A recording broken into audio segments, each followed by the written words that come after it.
Welcome to my YouTube channel. मैं wizard by Karan sir. बच्चों, एक बार आप सभी का फिर से जोरदार स्वागत है मेरे यूट्यूब चैनल पे। और बेटा, आज बहुत ही सिंपल चैप्टर लेके आया हूँ आपके लिए। बहुत ही प्यारा सा, एकदम शानदार, बहुत ही स्टूडेंट फ्रेंडली है। और पता है, आपको बहुत ज़्यादा ऐसा लगेगा कि यार हम इस चैप्टर के बारे में काफ़ी सारी चीज़ें पहले से जानते हैं। बस यहाँ पे एक नई चीज़ जो ऐड होगी ना, वो है, बस उसके बारे में मैं आपको बताऊंगा। Introduction to 3D geometry. मतलब आज हम पढ़ेंगे बेटा, हमारी सरकारी किताब का चैप्टर नंबर 12 है, जिसमें हम बात करेंगे 3 डायमेंशनल ज्योमेट्री के बारे में। अभी तक आप पता है जो पढ़ते आए ना, वो 2D के बारे में पढ़ते हैं बेटा, 2 डायमेंशनल ज्योमेट्री के बारे में। आप देखते थे आपके पास कोऑर्डिनेट ज्योमेट्री करके एक चैप्टर आया करता था। वहां पे मैं क्या करता था बेटा, वहां पे मैं ये जो प्लेन होता है ना, इस प्लेन को मैं 2 एक्सिस बनाया करता था। एक तो बनाया था मैं वाई एक्सिस, और एक में बनाया करता था बच्चों एक्स एक्सिस। ये 2 एक्सिस बना के मैं इस प्लेन को, इसका नाम मैं वहां पे दिया करता था या तो एक्स वाई प्लेन, या फिर मैं वहां पे एक नाम दिया करता था, इसका एक स्पेसिफिक नाम हुआ करता था वहां पे, जो था कार्टेशियन प्लेन। मैं बोलता था ये एक्स एक्सिस और वाई एक्सिस, ये दोनों मिलके इस प्लेन को, इस कार्टेशियन प्लेन को 4 टुकड़ों में डिवाइड कर देती है। और इन चारों टुकड़ों को हम बोलते हैं बेटा quadrant. First quadrant, second quadrant, third quadrant और फोर्थ क्वाड्रेंट। तो वहां पे जब मैं ये बातें किया करता था, तो मैं आपसे कहा करता था कि यार ये जो मेरा प्लेन है ना, ये जो मेरा स्पेस है, अपन यहाँ पे ऐसे बोलेंगे स्पेस और प्लेन, ये दो नाम। ये जो मेरा स्पेस है, ये जो मेरा प्लेन है, ये 2D में बात कर रहा हूं मैं अभी 2D के बारे में। Plane is divided into 4 quadrants. Plane is divided into 4 quadrants by x-axis and y-axis. x-axis और y-axis मिलके इस प्लेन को 4 क्वाड्रेंट में डिवाइड करती थी। ये फर्स्ट क्वाड्रेंट होता था, ये सेकंड होता था, ये थर्ड होता था और ये फोर्थ क्वाड्रेंट होता था। फिर आप देखते थे यहाँ पे साइन कन्वेंशन। फर्स्ट क्वाड्रेंट में आप बोलते थे भैया कि प्लस प्लस आता है, पॉजिटिव पॉजिटिव। फिर आप बोलते थे भैया सेकंड क्वाड्रेंट में इधर x नेगेटिव होता है लेकिन y पॉजिटिव होता है। थर्ड में आप बोलते थे सर यहाँ पे दोनों नेगेटिव होते हैं। फोर्थ में आप बोलते थे सर ये पॉजिटिव होता है और ये नेगेटिव होता है। और ये जो इनका पॉइंट ऑफ इंटरसेक्शन, इसको आप हमेशा क्या बोलते थे बच्चों, ओरिजिन। ये बातें आप सभी को बहुत अच्छे से आती है और उम्मीद करता हूं कि आपको आती भी होगी, ठीक है ना। तो अब अपन आज बेटा इस बारे में बात नहीं करके आज अपन बात करेंगे 2D के बारे में। तो पता है 2D में कितना सा काम होने वाला है। 2D में सिर्फ इतना सा काम होने वाला है, 3D में सॉरी, 3D में सिर्फ इतना सा काम होने वाला है। 2D की तो कहानी खत्म हो गई। 3D में सिर्फ इतना सा काम होने वाला है कि यहाँ पे हमारे पास जो 2 एक्सिस हुआ करती थी, एक्स एक्सिस और वाई एक्सिस, अब हमारे पास एक नई एक और एक्सिस आएगी बेटा, जिसको हम बोलेंगे जेड एक्सिस। तो ये तो जो हमारा ओरिजिन है, ओरिजिन से मैं इधर जा रहा हूँ तो मैं इसको बोल रहा हूँ बेटा ये तो मेरी क्या है, एक्स एक्सिस। ओरिजिन से मैं जब ऊपर की तरफ जा रहा हूँ तो मैं इसको बोल रहा हूँ बेटा ये मेरी क्या है, वाई एक्सिस। और अब मैं इससे बिल्कुल यूं आ रहा हूँ, ऐसे यूं परपेंडिकुलर इस तरीके से। अब मैं उसको यहाँ बोर्ड पे यूं तो हवा में तो दिखा नहीं सकता, तो मैं बनाऊंगा तो यहाँ पे कैसे बेटा, ऐसे ही बनाऊंगा। और इसको मैं बोल रहा हूँ मेरी ये जेड एक्सिस। तो यहाँ पे क्या बेटा, 3 एक्सिस होती है, एक्स एक्सिस, वाई एक्सिस और जेड एक्सिस, ठीक है। तो यहाँ पे ये जो प्लेन है ना, ये जो स्पेस है, इस स्पेस को हमारी एक्स एक्सिस, वाई एक्सिस और एक नई और आज मैंने आपके लिए ऐड कराई जेड एक्सिस, ये तीनों मिलके इस स्पेस को, तो यहां पे देखिए definition as it is, space plane is divided into 8 टुकड़ों में डिवाइड हो जाएगा। अब वो 8 टुकड़ों में यहां पे बना के तो दिखा नहीं सकता, लेकिन मैं आपको इतना शानदार तरीका बताऊंगा, आप पूरी जिंदगी मुझे याद रखेंगे। इज डिवाइडेड इनटू 4 और क्वाड्रेंट की जगह उनका नाम बोलते हैं बच्चों octant, octant into 8 octant. Space oblique plane is divided into 8 octant by x-axis, y-axis and z-axis. ये तीनों एक्सिस मिलके इस स्पेस को, इस प्लेन को 8 ऑक्टेंट में डिवाइड कर देगी। उन 8 ऑक्टेंट का नाम जो है वो मैं आपको बताने वाला हूं, और कैसे कैसे क्या होगा, वहां पे साइन कन्वेंशन क्या होंगे वो मैं आपको सिखाने वाला हूं। और जो सबसे बेस्ट एग्जांपल है, अगर कभी भी आप इसके बारे में समझना चाहते हैं कि कैसे एक्स एक्सिस, वाई एक्सिस और जेड एक्सिस म्यूचुअली परपेंडिकुलर होती है, सबसे बेस्ट एग्जांपल आपका जो रूम है ना, उस रूम में आप देखना जहां पे अपन नीचे की तरफ अपनी स्केटिंग लगी होती है, अपनी रूम की जो फ्लोर होती है, आप देखते हैं कि यार कि सर ये तो लेंथ है, इधर ब्रेड थे, और ये ऊपर जाते हैं तो ऊपर की तरफ क्या है, हाइट है। आप रूम में क्या काम करना, आप अपने रूम के कॉर्नर पे जाना, बिल्कुल कॉर्नर पे, वहां पे आपको दिखाई देगा कि एक स्केटिंग यूं लगी हुई है, एक स्केटिंग यूं लगी हुई है, और एक लकीर ऊपर की तरफ ऐसे चलती रहती है पिलर के वहां पे, जहाँ पे भी आपका अपना रूम का जो कोना होता है, वहां की बात कर रहा हूँ। तो हम देखते हैं इस तरीके से देखते हैं यार कि ना एक स्केटिंग इस तरफ से जा रही है, एक स्केटिंग इस तरफ से जा रही है और एक स्केटिंग हवा में ही ऊपर जा रही है ऐसे इस तरीके से। तो वहां पे क्या होता है, हमारे पास कहानी होती है एक एक्स एक्सिस है, एक वाई एक्सिस है और एक जेड एक्सिस है। जैसे हमारा क्यूबॉइड होता है ना यार, क्यूबॉइड के बारे में अगर आप लोगों को पता हो बहुत अच्छे से, क्यूबॉइड होता है रूम जनरली जो है क्यूबॉइडल शेप का होता है और क्यूबॉइड एक 3D फिगर है।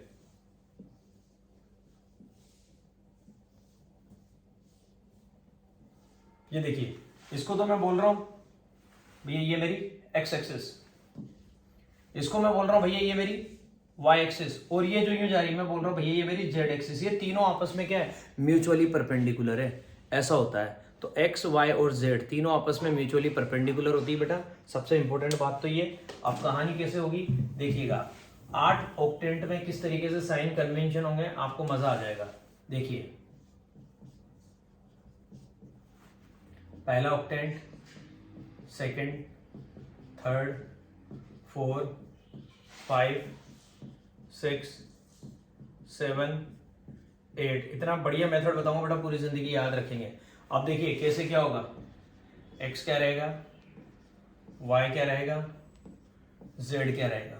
देखिएगा आप सभी, आप लोग मेरा एक डायलॉग याद रखना, जिस तरह से हमने 2D में पढ़ा था। 2D में हमने क्या पढ़ा था, ये देखिएगा, वापस कार्टेशियन प्लेन एक बार बना रहा हूं। यहाँ पे प्लस प्लस, यहाँ पे माइनस प्लस, यहाँ पे माइनस माइनस और यहाँ पे प्लस माइनस। ये साइन कन्वेंशन थे, सेम छाप दो x और y में एज इट इज, सेम छाप दो आप। ये क्या बेटा, प्लस प्लस फर्स्ट में, सेकंड में क्या होता था बेटा माइनस प्लस, थर्ड में क्या होता था माइनस माइनस, फोर्थ में क्या होता था बेटा, फोर्थ में होता था हमारा प्लस माइनस। ठीक है, इसके बाद आप क्या करो, इसके बाद आप ये जो कहानी है ना ये एज इट इज छाप दो वापस। ये जो कहानी दिख रही है एक्स और वाई में एज इट इज छाप दो। एज इट इज का मतलब वही, 5वें में प्लस प्लस, 6ठे में माइनस प्लस, 7वें में माइनस माइनस और 8वें में प्लस माइनस।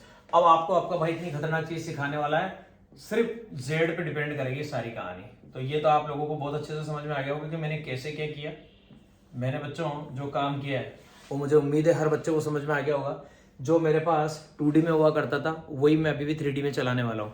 मैं क्या करता हूँ, फर्स्ट ऑक्टेंट के बारे में जब बात चलेगी तो मैं बोलूंगा भैया प्लस प्लस, वहां पे भी होता था। जेड अभी आते ही पूरा काम निपटा देगा। अब शुरुआत के लिए 4 के लिए तो आप लिख दो पॉजिटिव और बाद के लिए 4 के लिए आप लिख दो नेगेटिव।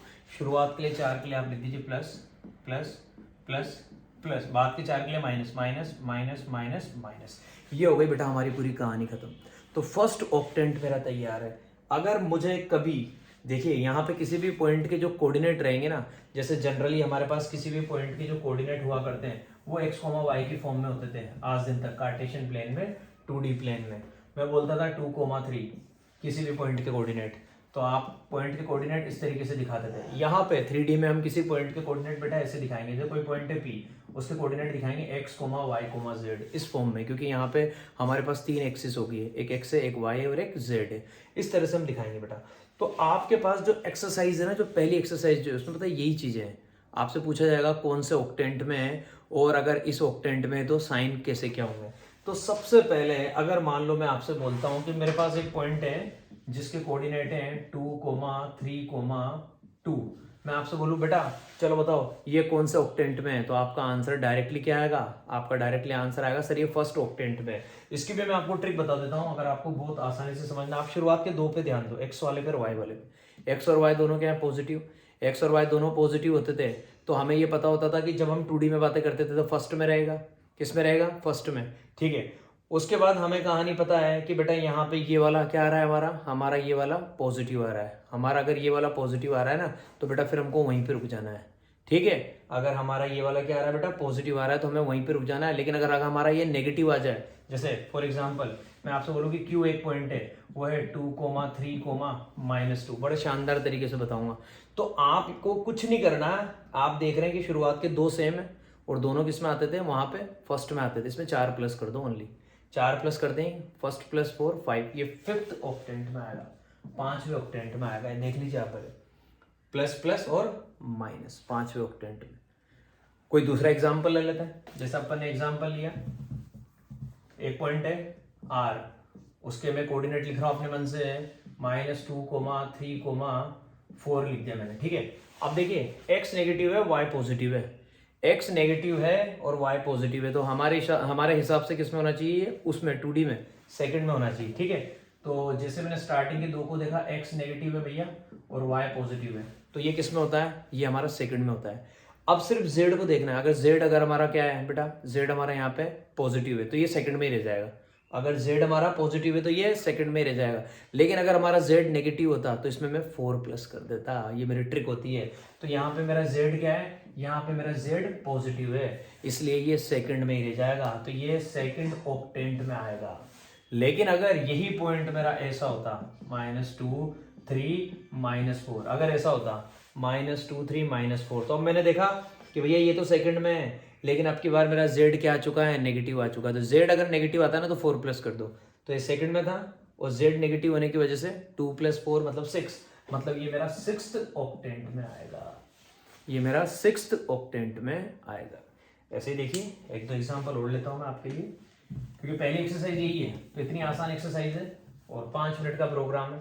अगर कोई पॉइंट है मेरे पास बच्चों, यहाँ पे एक पॉइंट का नाम ले लिया मैंने A, और ये पॉइंट है मेरे पास -2 और 4। आपने देखा स्टार्टिंग के दो नेगेटिव है, मतलब ये कौन से क्वाड्रेंट में होना चाहिए, थर्ड में, क्वाड्रेंट के हिसाब से वहां पे थर्ड में होना चाहिए। लेकिन मैंने देखा यहाँ पे z क्या है, पॉजिटिव, तो ये फिर उसी में रह जाएगा।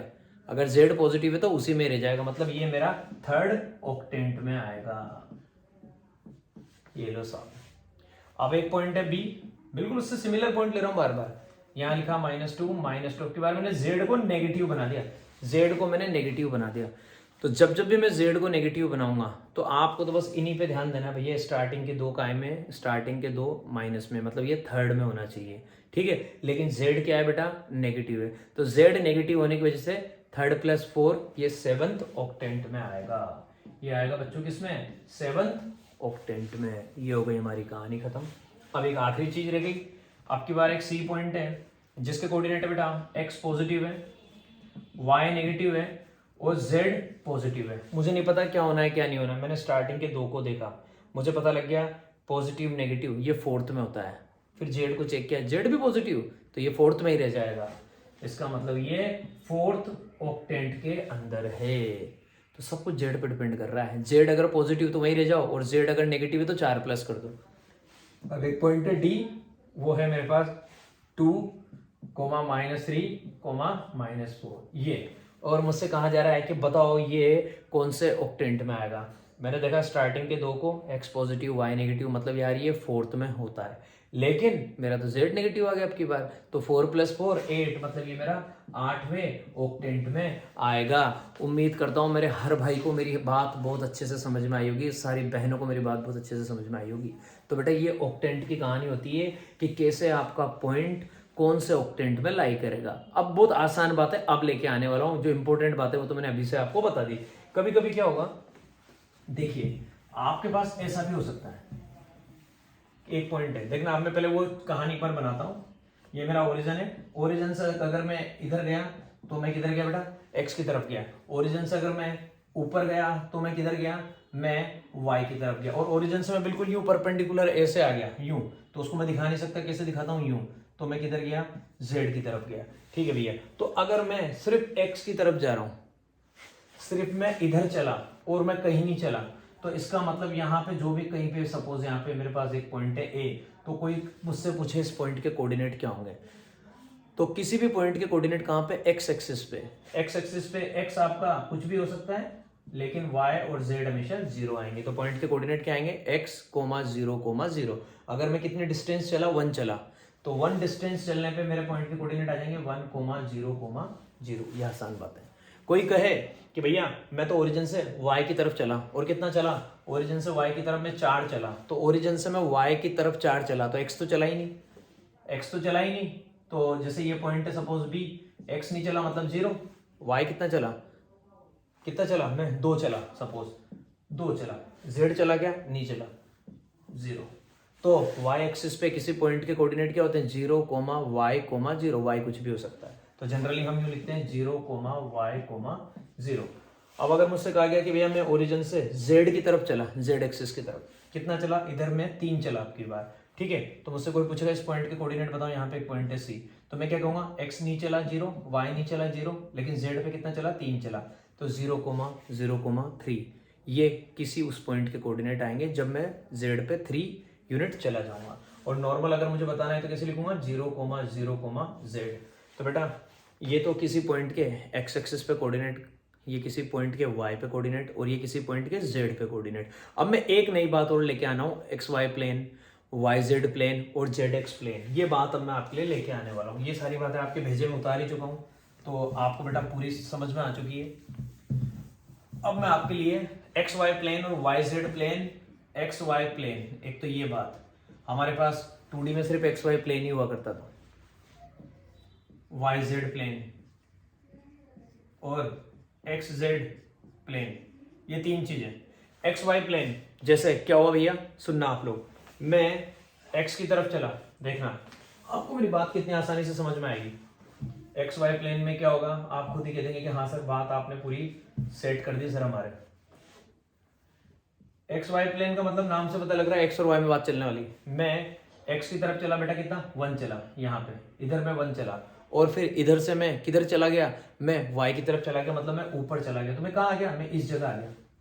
इधर तो मैं आया 1 और ऊपर में चला गया 2, इधर तो मैं 1 आया और ऊपर में 2 चला गया, वो x से ऊपर चला गया, तो मैं x पे चला और y पे चला, तो मैं कहाँ आया, इस जगह। इसको बोलते हैं एक्स वाई प्लेन। तो एक्स वाई प्लेन में किसी पॉइंट के कोऑर्डिनेट होते हैं, x चला मैं y चला, लेकिन z नहीं चला, तो वो 0, x, y, 0, ये कहानी होती है कहाँ पे, एक्स वाई प्लेन में। अब बात ये चल रही, मुझसे कहा गया कि आप y पे गए, भैया मैं y पे गया, मैं ऊपर गया, y पे गया, ठीक है। फिर मुझसे कहा गया y से आप कहाँ गए, y से आप z पे आ गए, तो भैया मैं पहले ऊपर गया, यहाँ इधर गया, और फिर यहाँ से मैं z पे आया, मतलब मैं यूं आया ना इस तरफ हवा में, इस तरफ यूं, तो मैं y पे गया, ठीक है, x पे तो नहीं गया ना, तो इसका मतलब मैं y z प्लेन में जाऊंगा तो किधर, इस तरफ, कैसे गया, x नहीं गया, y गया और z गया, तो y z प्लेन में, ये तो x y प्लेन में हुई बेटा कहानी। तो x y प्लेन में किसी पॉइंट के कोऑर्डिनेट होते हैं x, y, 0, Y Z plane में किसी पॉइंट के कोऑर्डिनेट होते हैं 0, y, z। और अब आया एक्स जेड प्लेन में देखना आपको कितना मजा आएगा। मैं एक्स पे गया, अब एक्स से मैं कहाँ आ रहा हूँ, एक्स पे इधर गया मैं एक्स पे, और एक्स से मैं अब कहाँ आ रहा हूँ, इस तरफ जेड में, तो मैं कहाँ पे हूँ, इस जगह कहीं पे भी हूँ। तो यहाँ पे किसी पॉइंट के कोऑर्डिनेट आएंगे, एक्स तो मैं गया, वाई पे मैं नहीं गया, और जेड पे मैं गया, x, 0, z, x, 0, z। ये मेरी कहानी होती है बेटा, किसकी, प्लेन की। तो यहाँ पे प्लेन वाली कहानी अलग होती है, ठीक है। और जब पूरे के बारे में बात करते हैं तो उसको स्पेस बोलते हैं, कि पूरा स्पेस जो है ना वो 8 ऑक्टेंट में डिवाइड हो गया, किसकी वजह से, एक्स एक्सिस, वाई एक्सिस और जेड एक्सिस की वजह से, वो तो कहानी अलग हो गई। और अगर कोई आपसे स्पेसिफिक कहा जाए कि एक्स वाई प्लेन में किसी पॉइंट के कोऑर्डिनेट क्या होंगे, ये होंगे जेड 0, वाई जेड प्लेन में एक्स 0, और एक्स जेड प्लेन में हमारा वाई 0, कहानी खत्म, ठीक है। तो ऐसे कुछ हमारी सरकारी किताब में क्वेश्चंस दे रखे हैं बेटा, तो आप उनको देखना करना, आपको सारे क्वेश्चन समझ में आ जाएंगे। हालांकि सारी चीजें मैं लगभग आपको बता चुका हूँ, ठीक है। अब मैं आपके लिए बेटा जो बातें लेके आया हूँ, बड़ी शानदार बातें, सारी बातें आप 10th क्लास में मुझसे बहुत अच्छे से पढ़ चुके हैं, फिर भी आपका भाई आपके लिए वो सारी बातें एक बार रिपीट करेगा। 10th क्लास में सबसे पहले हमने पढ़ा था, मेरे दोस्तों याद आ रहा हो अगर किसी को, डिस्टेंस फॉर्मूला। हमने वहां पे कार्टेशियन प्लेन में 2 पॉइंट के बीच की डिस्टेंस निकाली थी। देखिएगा यहाँ पे मैं उस चीज को कैसे करूंगा, ये बेटा मेरा ओरिजिन है, ओरिजिन से मैं इधर गया एक्स की तरफ, ओरिजिन से मैं ऊपर गया वाई की तरफ, और ओरिजिन से मैं बिल्कुल यूं परपेंडिकुलर आया, तो मैं उसको कैसे दिखाता हूँ, मैं ऐसे दिखाता हूँ, ये मैं जेड की तरफ और ये मेरा ओरिजिन। अब आपसे मैं बोल रहा हूँ बेटा यहाँ पे मेरे पास इस प्लेन में एक्स वाई जेड प्लेन में, मतलब इस स्पेस में मेरे पास एक पॉइंट है, ठीक है, वो बिल्कुल यूं है, मैं एक्स भी ट्रेवल कर रहा हूँ, वाई भी ट्रेवल कर रहा हूँ और जेड भी ट्रेवल कर रहा हूँ। तो एक पॉइंट है, वो मैंने यहाँ पे हवा में बीच में ऐसा बना रखा है, एक पॉइंट है, ये एक्स वाई प्लेन में नहीं है, ये इस स्पेस में है एक पॉइंट। इस पॉइंट ए के कोऑर्डिनेट है बेटा, आप जानते हैं जब भी मैं किसी भी पॉइंट के बारे में बात करूंगा तो यहाँ पे कोऑर्डिनेट कैसे लिखूंगा, एक्स, वाई, जेड, एक एक्सिस और आ जाएगी, ठीक है। तो यहाँ पे मैं 2 पॉइंट लूंगा, क्योंकि सभी बच्चे समझ गए होंगे कि अगर मैं डिस्टेंस फॉर्मूला के बारे में बात कर रहा हूँ तो डिस्टेंस तो बेटा किन्हीं 2 पॉइंट के बीच की निकाली जाती है। तो जिनको 10th की कोऑर्डिनेट ज्योमेट्री अच्छे से पता है ना, उन्हें तो बहुत मजा आने वाला है, उन्हें तो कुछ नहीं करना, बस जेड जेड मिलाना है। इस स्पेस में मेरे पास एक पॉइंट ए है, एक पॉइंट बी है। पॉइंट ए के कोऑर्डिनेट है x1, y1, z1, डिफरेंस बताना पड़ेगा ना यार, और पॉइंट बी के कोऑर्डिनेट है x2 y2 z2, x1 y1 z1 x2 y2 z2। आपको इन दोनों पॉइंट के बीच की डिस्टेंस निकालनी है। तो भैया मैं क्या करूंगा, ए को बी से मिला दूंगा। तो मुझे क्या निकालना है, मुझे ए बी निकालना है। बड़ा सीधा सा फॉर्मूला है यार मेरे भाइयों, अगर किसी को ये फॉर्मूला याद रखना है तो बहुत सिंपल सी बात है। और यहाँ पे सीधी अपन बात पता है क्या करेंगे, फॉर्मूला के वेरिफिकेशन की बातें नहीं करूंगा, सीधे फॉर्मूले बताऊंगा, क्योंकि सबको वेरीफाई मैंने 10th क्लास में ही कर रखा है।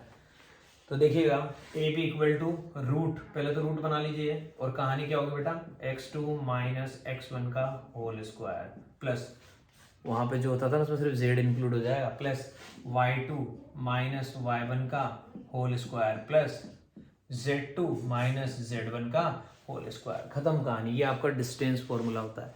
तो अगर आपको स्पेस में दो पॉइंट के बीच की डिस्टेंस निकालनी है तो आप क्या करेंगे बेटा, x कोऑर्डिनेट में x को माइनस करेंगे उसका स्क्वायर, सेम कहानी y के साथ, सेम कहानी z के साथ, और उनको प्लस करने के बाद जो आंसर आएगा उसका स्क्वायर रूट कर देंगे। आप एक क्वेश्चन ले लेता हूं मैं आपके लिए बहुत अच्छा सा, find the distance between the points. ठीक है, पॉइंट जो है वो यहीं पे स्पेस में लेके दिखा देता हूं। एक पॉइंट है P और एक पॉइंट है Q। पॉइंट P के कोऑर्डिनेट है दोस्तों 1, -3, 4 1, -3, 4। अगर कोई मुझसे पूछे चलो बताओ कौन से ऑक्टेंट में आएगा, तो मैं क्या बोलूंगा, x पॉजिटिव है y नेगेटिव है, x पॉजिटिव y नेगेटिव। भैया ये फोर्थ में होता है। अब चेक करो कि हमारा z क्या है, z पॉजिटिव मतलब फोर्थ में ही रह जाओ, तो ये हमारा फोर्थ ऑक्टेंट में है। ठीक है, Q पॉइंट जो है वो हमारा वो हमें दे रखा है बच्चों -4, 1, 2। क्यू पॉइंट के कोऑर्डिनेट दे रखे हैं -4, 1, 2। ये हमें क्यू पॉइंट के कोऑर्डिनेट दे रखे हैं। तो हमें इन दोनों पॉइंट के बीच की डिस्टेंस निकालनी है PQ। तो Q के कोऑर्डिनेट है -4, 1, 2। ठीक है साहब। कोई पूछे कि बताओ कौन से ऑक्टेंट में, तो हम क्या कहेंगे, x नेगेटिव है y पॉजिटिव है, x नेगेटिव y पॉजिटिव, ये सेकंड में होता है। और z चेक कर लो, z पॉजिटिव तो वहीं रह जाओ, तो सेकंड ऑक्टेंट में। तो भैया इनके बीच की अगर डिस्टेंस निकालनी है तो ये रहा हमारा फॉर्मूला। यहाँ पे बस ए बी की जगह क्या लिख दो बेटा, पी क्यू लिख दो, क्योंकि पॉइंट को पी और क्यू से इंडिकेट किया है। अब कैसा आएगा बेटा आंसर, देखिएगा रूट के अंदर x2 माइनस x1 का होल स्क्वायर, इसको x1 y1 z1 बोलो, उसको x2 y2 z2 बोलो। x2 -4 में से -1 को माइनस करना, -4 -1 का whole square plus y2 minus y1, 1 में से इसको माइनस करना है तो माइनस माइनस मिलके प्लस हो जाएगा, 1 + 3 का whole square plus z2 minus z1, 2 में से 4 को माइनस करना है तो 2 - 4 का होल स्क्वायर। तो बच्चों PQ का आंसर आने वाला है, देखिएगा रूट के अंदर -4 -1 माइनस का 5, माइनस का 5 और माइनस का कोई सा भी नंबर होकर आप उसका स्क्वायर करेंगे आंसर हमेशा पॉजिटिव आएगा।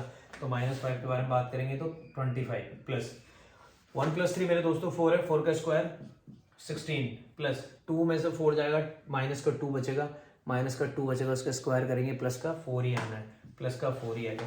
16 + 4 20 और 25 इसमें प्लस करना है, तो रूट के अंदर क्या आएगा मेरे भाइयों 45। आप चाहें तो इसको फर्दर सिंप्लीफाई अगर करना चाहें तो 45 जो होता है वो होता है 9 5 जा 45। तो ये रूट के अंदर लिखा हुआ है, क्योंकि रूट 45 का मतलब ये होता है। और 9 एक परफेक्ट स्क्वायर है, रूट के बाहर आ जाएगा 3 बन जाएगा, और रूट 5 अंदर ऐसा का सही रह जाएगा 3√5 यूनिट्स। ये आपका आंसर है, और बुक में भी बेटा आपको ये आंसर दे रखा है। ये हो गया एक सवाल, तो जो डायरेक्ट फॉर्मूला बेस्ड, मैं कह रहा हूँ ना सब फॉर्मूला बेस्ड है पूरी कहानी।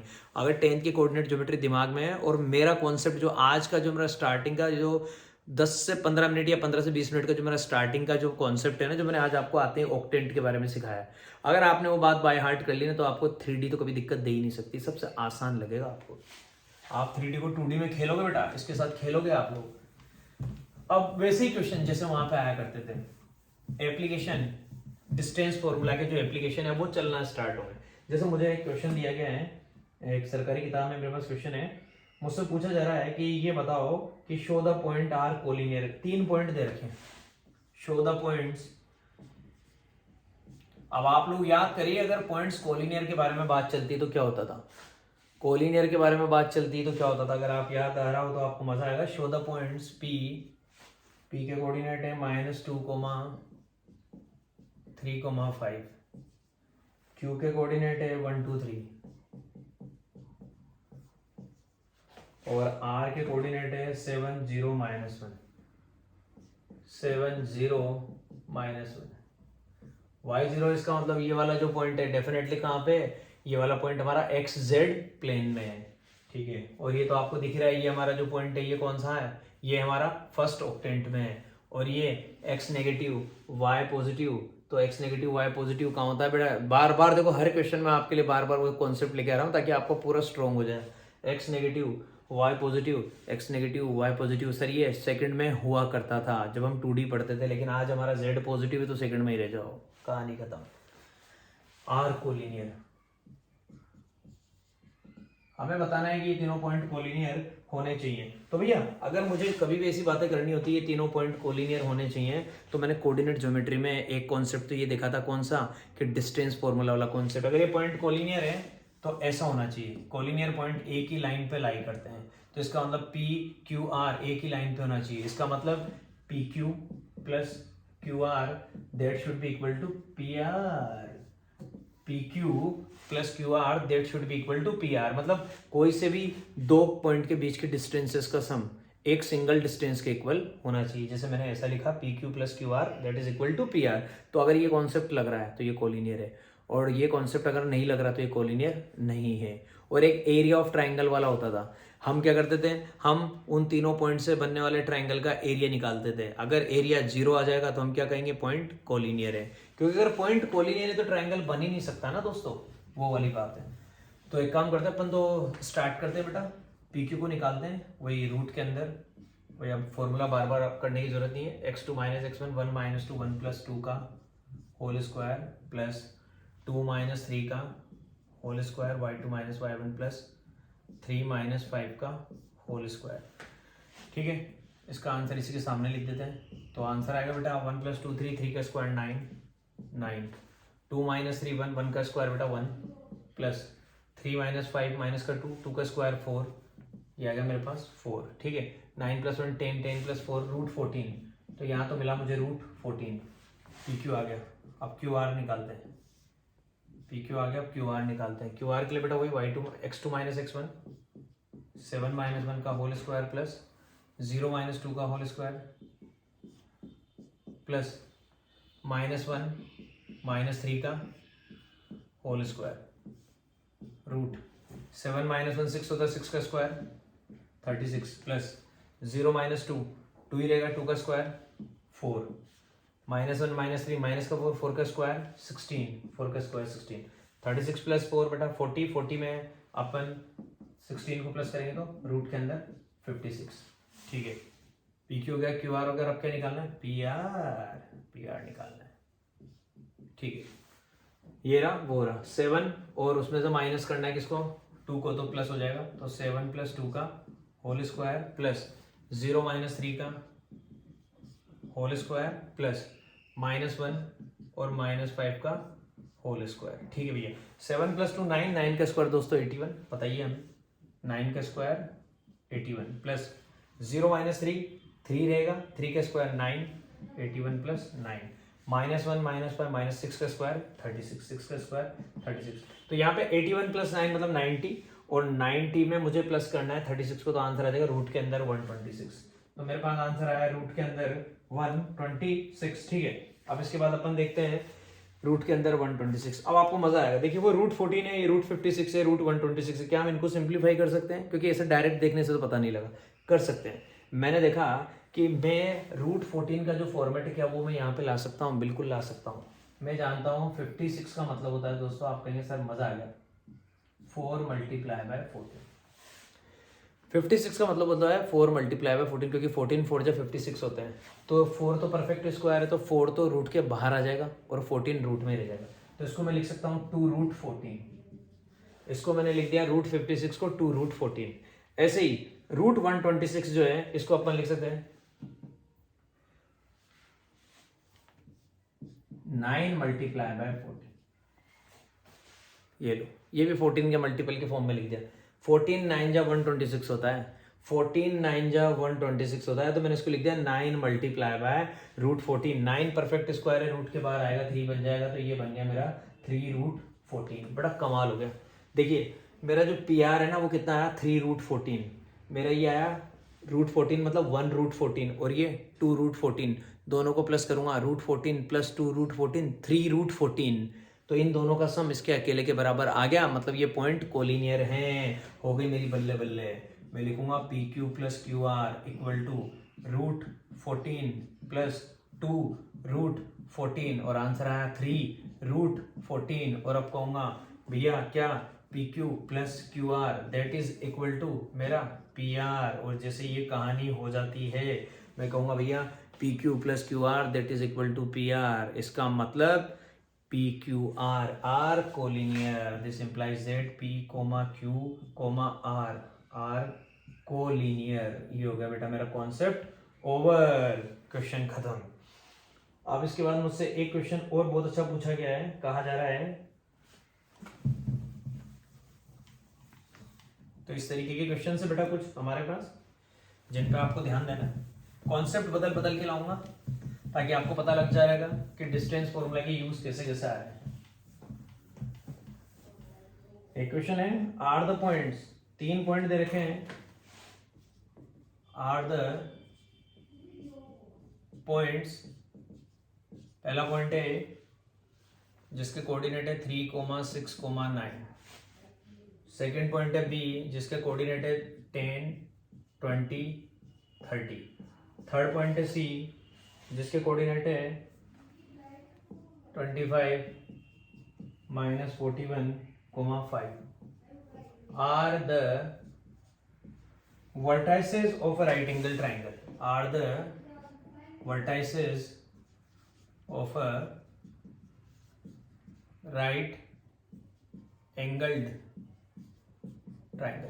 उससे पूछा जा रहा है कि क्या ये राइट एंगल ट्राइंगल की वर्टाइसेस है क्या, ये पूछा जा रहा है मुझसे कि आर द पॉइंट्स ये एक राइट एंगल ट्राइंगल की वर्टाइसेस है क्या। तो भैया मैं क्या करता हूँ, राइट एंगल ट्राइंगल की अगर वर्टाइसेस है तो इसका मतलब ये राइट एंगल ट्राइंगल के अंदर जो प्रॉपर्टी है उसको फॉलो करेगा। तो राइट एंगल ट्राइंगल के अंदर सबसे गजब की जो प्रॉपर्टी होती है मेरे भाइयों, वो पाइथागोरस नाम का एक डोकरा है जिसने दी थी कि भैया पाइथागोरस थ्योरम लगनी चाहिए, मतलब कोई सी भी एक साइड का स्क्वायर बची हुई 2 साइड के स्क्वायर के सम के इक्वल आना चाहिए, और सबसे बड़ी साइड होती है हाइपोटेनस का स्क्वायर इक्वल टू बेस का स्क्वायर प्लस परपेंडिकुलर का स्क्वायर। अगर ये लॉजिक अप्लाई हो जाता है तो मुझे डिस्टेंस निकालनी है यार, क्योंकि हाइपोटेनस भी एक साइड है, बेस भी एक साइड है, और अगर ये तीनों पॉइंट ट्राइंगल की वर्टाइसेस है तो मैं ट्राइंगल की साइड्स निकालूं। मैं पहले क्या निकालूं, AB निकालूं, फिर BC निकालूं, फिर AC निकालूं, डिस्टेंस फॉर्मूला लगाऊंगा 10 - 3 whole square plus 20 - 6 whole square plus 30 - 9 whole square. ये लो मेरे भाइयों निकाल लो, 10 - 3 7, 7 का स्क्वायर 49, रूट के अंदर लिखा पहले 49, 20 - 6 14, 14 का स्क्वायर कितना होता है, 14 का स्क्वायर 196 मेरे भाइयों, 14 का स्क्वायर 196, तो 10 - 3, 10 - 3 का होता है 7, 7 का स्क्वायर 49, 20 - 14, 14 का स्क्वायर 196, उसके बाद 30 - 9 21, और 21 का स्क्वायर तो बेटा बहुत अच्छे से याद होना चाहिए हमेशा 441, इनको प्लस कर दीजिए, प्लस करने पे बेटा आपके पास आंसर आएगा 686, तो इसके अंदर आएगा आंसर रूट के अंदर 686। इसके बाद नंबर आएगा बेटा किसका, BC का, BC निकालना है, BC निकालना है तो इसमें इसको माइनस करेंगे, 25 - 10 का होल स्क्वायर प्लस -41 - 20 का होल स्क्वायर प्लस 5 - 30 का होल स्क्वायर। बस बेटा 2 मिनट का वेट करना, एक 5 - 30 का होल स्क्वायर, 25 - 10 कितना 15, 15 का स्क्वायर 225 प्लस 20 और 41 दोनों माइनस के हैं तो दोनों प्लस हो जाएंगे, तो 61, और 61 का अगर अपन स्क्वायर करेंगे तो मैं बता देता हूँ वो आएगा 3721, 61 का स्क्वायर आएगा 3721, तो ये 3721 यहाँ पे प्लस करना पड़ेगा, ठीक है। उसके बाद क्या बचा 5 - 30, मतलब वही हमारा माइनस का 25, लेकिन स्क्वायर करेंगे तो प्लस का ही, 25 का स्क्वायर कितना होता है 625। इन तीनों टर्म्स को प्लस करने पे जो मेरे पास आंसर आएगा वो आएगा 4571, रूट के अंदर 4571, ठीक है। अब AC निकालना है, इसी के लिए क्या करना है, ए में से सी को माइनस करना है, तो वही 25 माइनस 3 का होल स्क्वायर, 25 माइनस 3 का होल स्क्वायर प्लस हम करेंगे -41 माइनस 6 का होल स्क्वायर। बेटा 2 मिनट रुकना। -41 माइनस 6 का होल स्क्वायर प्लस फिर अब क्या करना है 5 माइनस 9 का होल स्क्वायर, 5 माइनस 9 का होल स्क्वायर। 25 में 3 जाएगा 22 का स्क्वायर होता है, रूट के अंदर हम लिखेंगे 484, 22 का स्क्वायर 484 होता है। 41 और माइनस का 41 है, माइनस का 6 से दोनों प्लस हो जाएंगे, मतलब 47 है।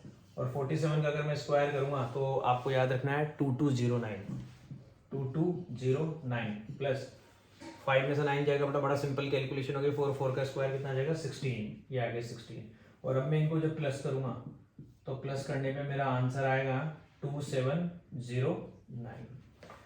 तो बेटा देखिए ये ए भी आया, ये बी सी आया, ये ए सी आया, प्लस करने का काम था, प्लस आप कर सकते हैं, सीधी सीधी सी बात है। अब इनका क्या कर दो आप, स्क्वायर कर दो। तो ए बी का स्क्वायर अगर मैं करूँ, इसी भी दो साइड का सम जो है बेटा यहाँ पे स्क्वायर का सम वो थर्ड के इक्वल नहीं आ सकता, क्योंकि इसके बारे में बात करेंगे। इसमें अगर मैं इसको प्लस करूंगा तो भी इसके बराबर नहीं आने वाला। अगर मैं कहूँ कि 686 में प्लस कर दो किसको, 2709 को, ये 2709 को प्लस किया, 9 और 6 15 का 5 1 कैरी, 8 और 1 9, 6 और 7 13 का 3 1 कैरी, 3395।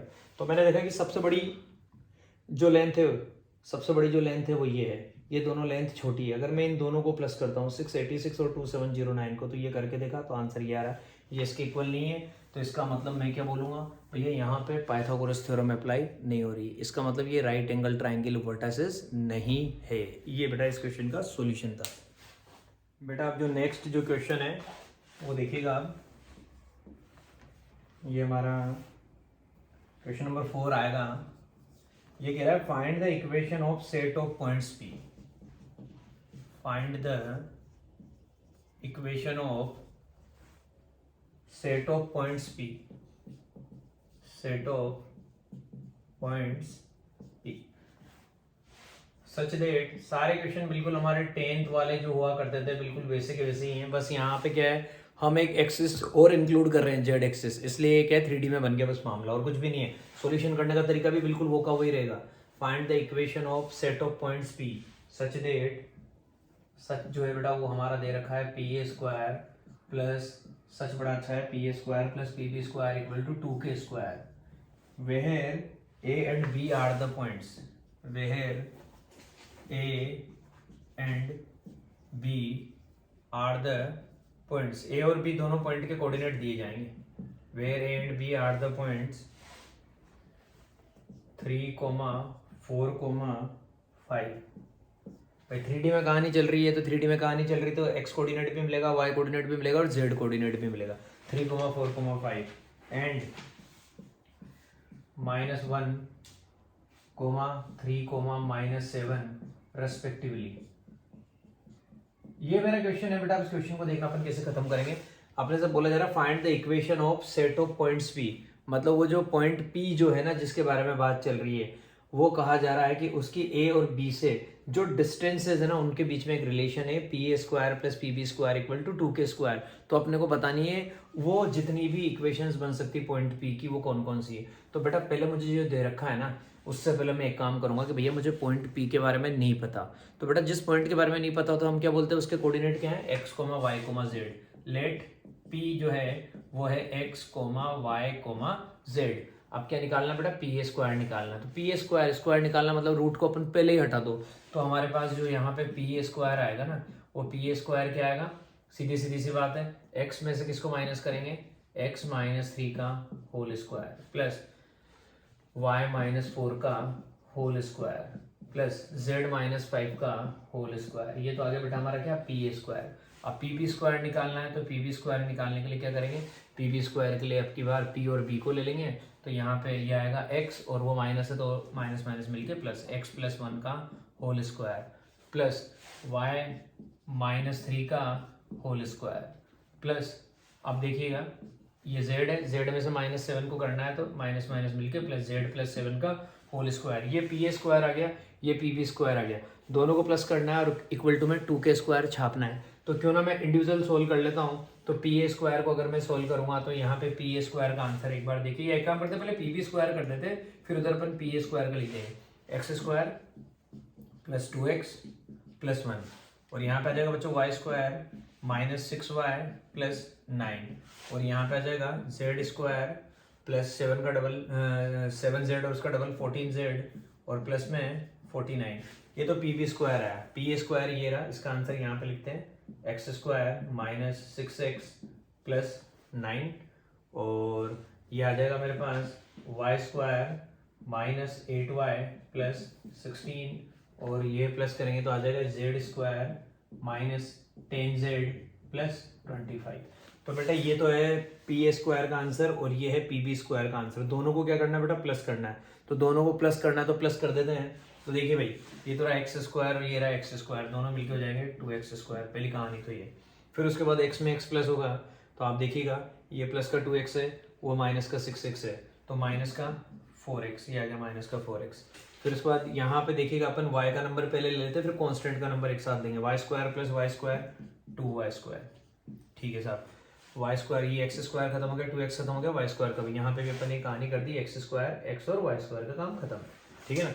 अब इसके बाद y का नंबर ले लेते हैं, माइनस का 6y माइनस का 8y, तो माइनस का 14y, ये लो y की भी कहानी खत्म। फिर उसके बाद पहले z का नंबर ले लेते हैं, Z square plus Z square 2z square plus का 14z है और माइनस का 10z है, तो प्लस का 4z बचेगा, ये आ गया प्लस का 4z, ये z की भी कहानी खत्म। अब सिर्फ मेरे को कांस्टेंट रह गया यार, तो कांस्टेंट का काम करूंगा। देखना सीधी सी बात है, सब एक ही तरफ है, सब प्लस हो रहे हैं, तो जो देखा जाएगा 1 प्लस 9 कितना आ गया बेटा, 1 प्लस 9 मेरा 10 हो गया। एक काम करते हैं, हाँ 1 प्लस 9 10, और 10 के साथ में क्या चल रहा है 10 प्लस 49, एक एक करके करते हैं। ये तो रहा 1 प्लस 9 10, 10 प्लस 49, ठीक है। और इधर मुझे दे रखा है, यहाँ पे दे रखा है प्लस में 9, और प्लस में क्या दे रखा है 16, और प्लस में क्या दे रखा है 25। तो भैया 16 प्लस 9 25, 25 प्लस 25 50, 50 प्लस 10 60, और 60 में प्लस करना है 49 को, तो 109। पहले तो ये कहानी खत्म हो गई, आंसर आया मेरे पास 109 प्लस करने पे। तो यहाँ पे लिख दूंगा प्लस करके सारे कांस्टेंट को 109, ठीक है। और इक्वल टू में मेरी कहानी चल रही है 2k स्क्वायर, इक्वल टू में मेरी कहानी चल रही है बेटा कितनी 2k स्क्वायर। तो भैया यही मेरी इक्वेशन सेट होने वाली है। तो इसको इक्वेशन बनाने के लिए क्या करता हूँ, सारे वेरिएबल एक तरफ कर देता हूँ और मेरे कांस्टेंट टर्म को उधर फेंक देता हूँ। तो ये जितनी भी इक्वेशन बनेगी वो बनेगी 2x स्क्वायर, सारे पहले इस तरीके से अरेंज कर लेता हूँ, plus 2y square plus 2z square minus 4x minus 14y plus 4z plus 4z, और 2k स्क्वायर को इधर ले आता हूँ, माइनस का 2k स्क्वायर, क्योंकि मुझे जिस फॉर्मेट में आंसर दे रखा मैं वो बना रहा हूँ, और प्लस का 109 इसको उधर भेज दूंगा तो माइनस में 109 हो जाएगा। या फिर एक काम करते हैं, इन दोनों को इधर ही रहने देते हैं, एक्स वाई जेड वाली टर्म को यहाँ पे रखते हैं बस, बाकी सबको उधर फेंक देते हैं। तो ये यहाँ रखते हैं, इक्वल टू लगा दीजिए और आ जाएगा 2k स्क्वायर माइनस 109, ये ज़्यादा बेटर है।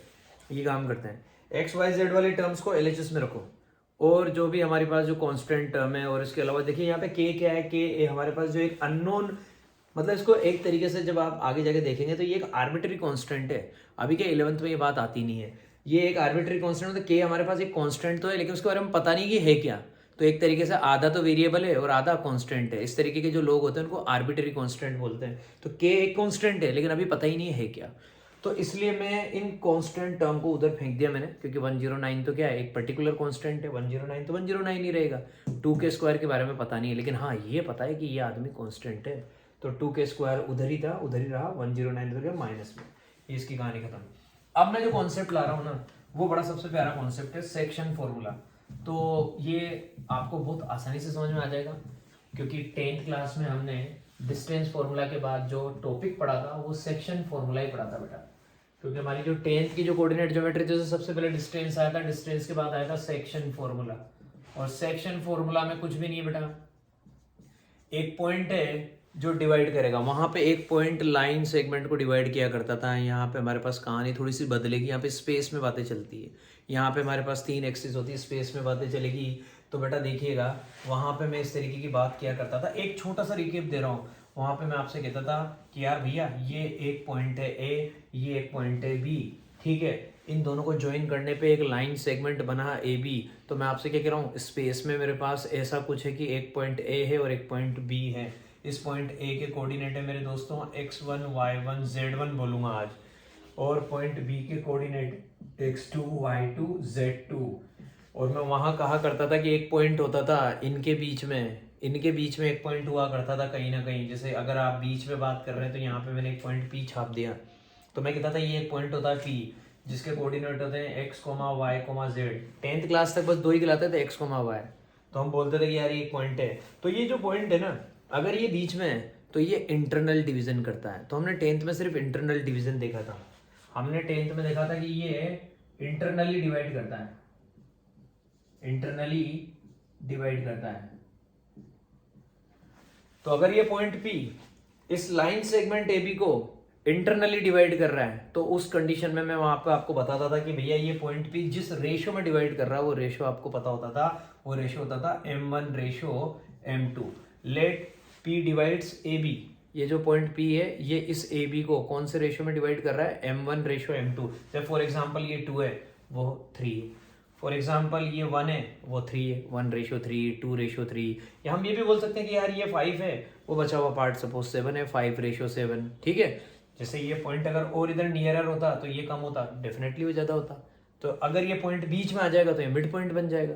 तो कहानी क्या है, ये पॉइंट पी अगर बीच में है, ए और बी के बीच में कहीं पे, तो डिवीजन होगा इंटरनल डिवीजन। लेकिन कभी कभी ऐसा होता है जो एक बात अजीब है, होने में वो डिवीजन नहीं लेकिन वो बात अजीब है। जैसे मैंने ये ऐसा बना दिया, मैंने यहाँ कर दिया ए, मैंने यहाँ कर दिया बी। अब मैं पॉइंट पी पता है कहाँ बना रहा हूँ भाई, यहाँ पे बना रहा हूँ, ये इस जगह। तो ये पॉइंट पी इससे बाहर है ना, ए बी से बाहर है ना मेरा पॉइंट पी। तो मैं क्या कहूंगा कि यार ये पॉइंट पी एक्सटर्नली डिवाइड कर रहा है, एक्सटर्नल डिवीजन कर रहा है। मैं पहले समझाता हूँ इसलिए मैंने बात आपको बताई कि ये एक्सटर्नल डिवाइड कर रहा है। हालांकि ये ऐसा कुछ होता नहीं है, बाहर वाला क्या डिवाइड करेगा, लेकिन फिर भी मैं बोल रहा हूँ कि ये पॉइंट पी जो है ना, ये पॉइंट पी इसको ए बी को एक्सटर्नली डिवाइड कर रहा है। तो जिसमें डिवाइड कर रहा है मैं बात कर रहा हूँ पी ए, और इधर बात कर रहा हूँ पी बी, पी ए और इधर बात कर रहा हूँ पी बी। तो मैं आपसे बात कर रहा हूँ P A ratio P B. अगर मैं आपको ये रेशियो दे रहा हूँ कितना बेटा, m1 रेशो m2, ये m1 है, और यहाँ से लेके यहाँ तक का जो टोटल पार्ट है वो कितना है मेरे भाइयों, m2 है। तो आपसे कहा जा रहा है इस कंडीशन में तो इंटरनल डिवीजन हो रहा है। देखिए दोनों फोटो मैंने बनाई है, अगर पॉइंट बीच में होता है तो इंटरनल डिवीजन होता है, पॉइंट अगर बाहर होता है तो एक्सटर्नल डिवीजन होता है।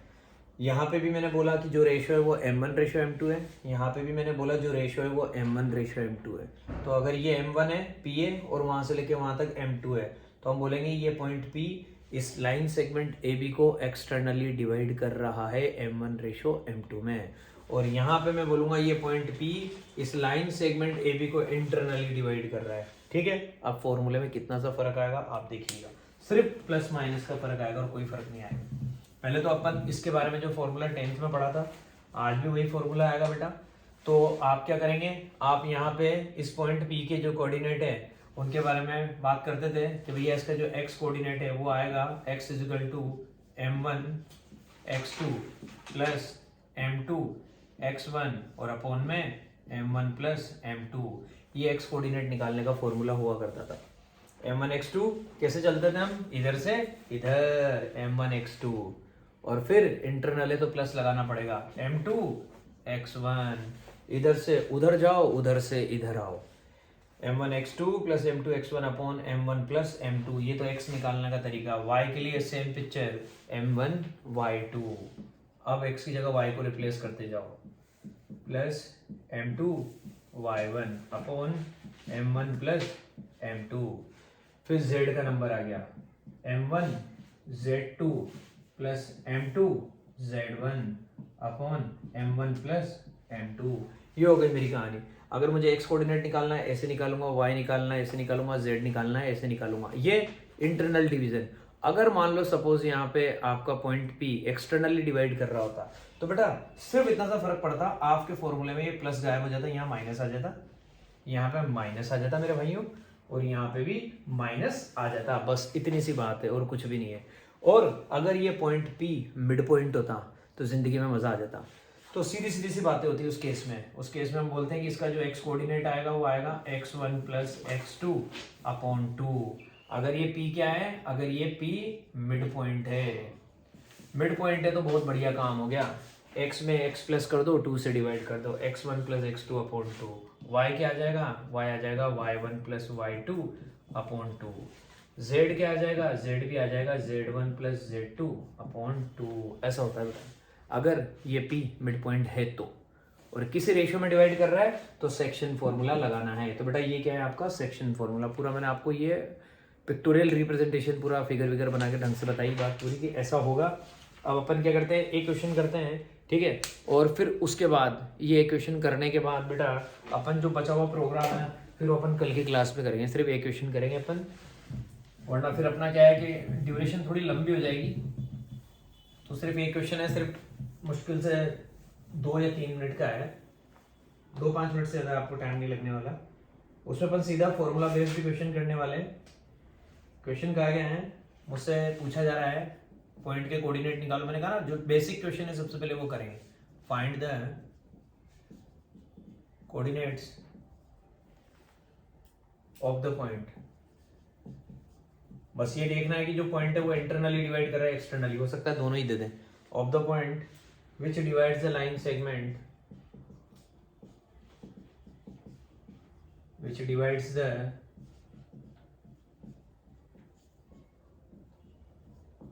line segment joining the points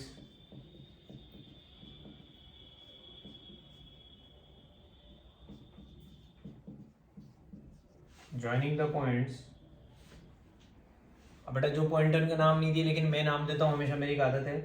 point है 1, -2, 3 और बी पॉइंट है 3, 4, -5 इन द रेशियो। बहुत ही बेसिक लेवल का क्वेश्चन है, 10th क्लास वालों को ये क्वेश्चन बहुत आसानी से आ जाता है क्योंकि वो सेक्शन फॉर्मूला पढ़ के आते हैं और आप लोगों को तो आना ही है। आपने 10th भी पढ़ ली बेटा, आप 11th में इन द रेशियो 2:3। बस आपको z लेना है, यहाँ पर कुछ नहीं करना। पहला पार्ट है इंटरनली और सेकंड पार्ट है एक्सटर्नली। फॉर्मूले सेम रहेंगे, बस प्लस की जगह माइनस आ जाएगा। आज मैंने आपको एक इतनी खतरनाक बात बताई है जो आप पता है कहीं पे भी पढ़ ले, कैसे भी पढ़ ले, आप रट्टा मारते रह जाएंगे जिंदगी में। आपके भाई ने एक बहुत खतरनाक बात सिखाई थी कि अगर आपको पता लगाना जैसे कि ये कौन से ऑक्टेंट में है, क्योंकि वहां तो क्वाड्रेंट बोलते थे 2D में, हम 3D में ऑक्टेंट बोलते हैं। तो सिर्फ इन दो को देखो आप, मैंने पहले भी कहा है सिर्फ इन दो को देखो, किसी को मत देखो। x पॉजिटिव है, y नेगेटिव है, किस में होता है, चौथे में होता था, चौथे क्वाड्रेंट में होता था, आज भी चौथे में ही रह जाएगा। क्यों? क्योंकि z पॉजिटिव है। z डिसाइड करता है क्या होने वाला है क्या नहीं होने वाला। अगर z पॉजिटिव है तो जहां था वहीं रह लो, इसका मतलब ये चौथे ऑक्टेंट में आएगा। यहाँ पे देखा मैंने x पॉजिटिव है, y भी पॉजिटिव है, x पॉजिटिव है, y भी पॉजिटिव है, x पॉजिटिव y पॉजिटिव। भैया ये वहां पे उस जमाने में जब 10वीं में पढ़ते थे ये फर्स्ट क्वाड्रेंट में हुआ करता था, लेकिन z ने आज लफड़ा डाल दिया, z नेगेटिव है आज। तो मैंने क्या बोला था, 4 प्लस कर दो फिर।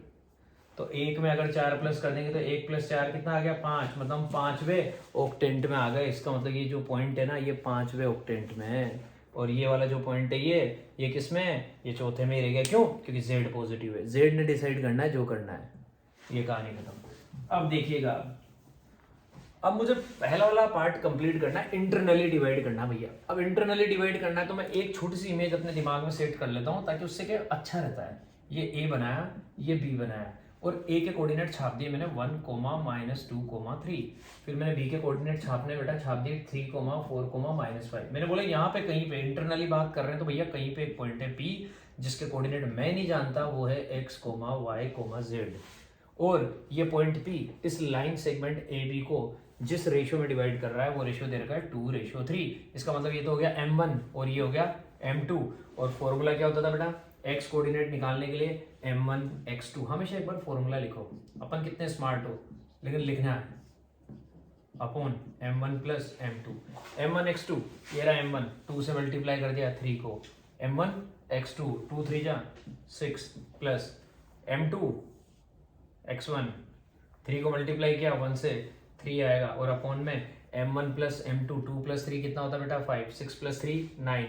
9/5। एक्स कोऑर्डिनेट तो पता लग गया 9/5। अब मैं वाई कोऑर्डिनेट निकालूंगा, सेम लॉजिक। वाई के लिए वही m1 y2, 2 को मल्टीप्लाई करना है 4 से, 2 को मल्टीप्लाई किया 4 से 8 आया, प्लस लगाना कंपलसरी क्योंकि इंटरनली चल रहा है। m2 y1, 3 को -2 से करना है, 3 - 2 माइनस का 6 होता है, यहाँ प्लस लगा रखा है, प्लस माइनस माइनस, तो ये माइनस का 6 ही रहेगा। और अपॉन में भाई फिक्स है, यहाँ तो कहानी फिक्स है, m1 + m2, 3 + 2 5, 8 में 6 जाएगा 2, 2/5।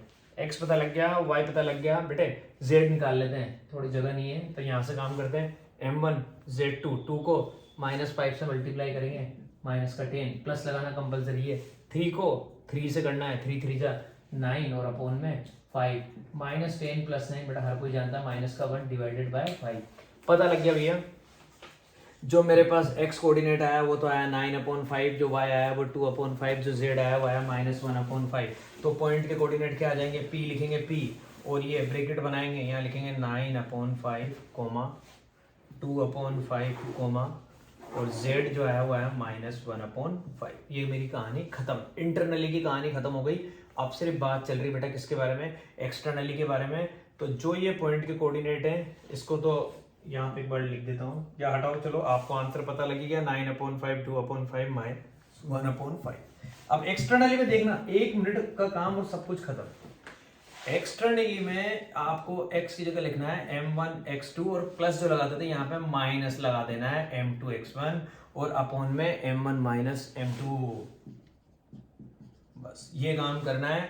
और सेम पिक्चर किसके लिए आएगी बेटा, सेम पिक्चर आपकी आएगी y के लिए। यहाँ पे आपने कर दिया, ठीक है। और y के लिए करेंगे बेटा अपन यहाँ पे m1 x2, y के लिए m1 y2, और वही -m2 y1, और अपॉन में वही आपका m1 - m2। और z के लिए भी आपको बेटा सेम काम करना है, m1 z2 -m2 z1, और अपॉन में m1 - m2। अब आप ये पुट कर लेना बेटा, इतना सा काम आपके पास है। जो मैंने इंटरनली में किया सेम काम एक्सटर्नली में होने वाला है। m1 आपके पास है एज इट इज, जो मैंने मेरी प्रीवियस कैलकुलेशन करी है वहाँ पे यहाँ प्लस था, इस बार यहाँ पे माइनस है। बस इतना सा काम ये आपका है। अगर आप इसको करके देखेंगे तो आपको लगेगा कि हाँ कि कुछ आपने किया, ताकि आपको इसका इम्प्लीमेंटेशन भी देखने को मिलेगा। बाकी फिर अपन मिलते हैं बेटा अपने नेक्स्ट लेक्चर में, और अगले लेक्चर में मैं इस सेक्शन फॉर्मूला के और भी कुछ यूटिलाइजेशन है वो बताऊंगा। चैप्टर छोटा ही है, ये चैप्टर ज़्यादा बड़ा नहीं है, तो अगली क्लास में बस हमारा ये कंप्लीट हो जाएगा, ठीक है। तो बेटा मिलते हैं फिर अपने नेक्स्ट लेक्चर में, तब तक के लिए bye bye, have a nice day.